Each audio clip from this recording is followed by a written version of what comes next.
So I originally got the Cub to get some stick time before I can get the Carbon Cub, and it's been pretty cool. I'm a dope and stick guy, and I never wanted to foamy, but this really was a lot of fun to fly, but it has a couple of issues. And so the one issue was the tail section, the other one was the landing gear, and the other one was the size of the motor. The ESC went out on me after about 30 flights. I was waiting to get another one, but then I saw that I had a 25 E-flite. Yes, a 25 E-flite with a 1200 kV. But before I get to that, the first thing I did to make this a high performance was to unscrew the tail and glue the tail on completely with epoxy. That was number one. Number two, all the videos that I saw with the planes flying with a camera, the struts were wiggling, the plastic struts, although they did the good job for the motor that was in it. I put on the aluminum aerodynamic struts. I just copied the struts that were on there and just put them on, and I'll turn it over in a second, but that really made the wing real stable.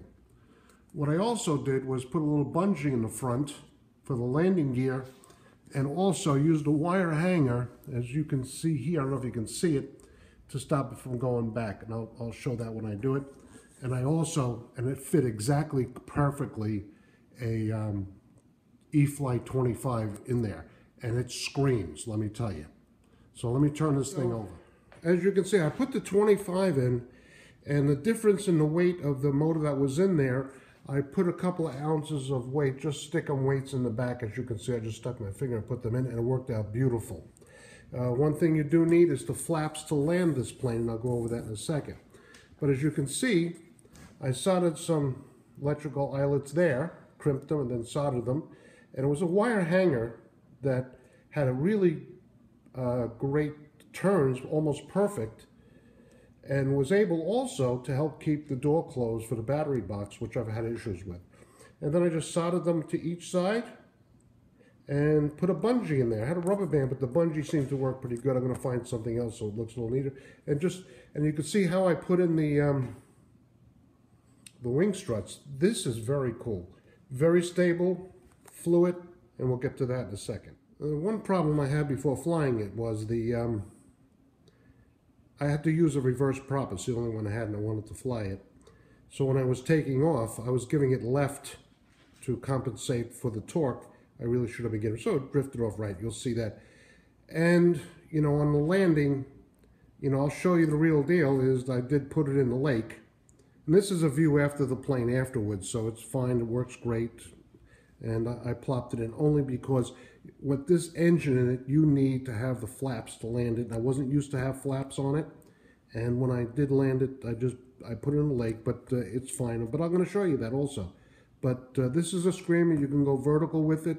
And with the wing struts, it's very, very stable. It actually flies different with these struts on it. So take a look at my video. And this is the Super Sport Cub. Thanks, bye. Turn on.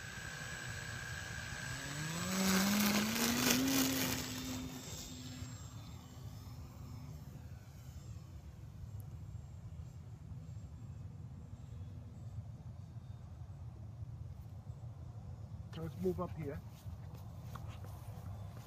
Wish I could zoom in. No, you can't. Because in the screen I can't even see it. Can you see now?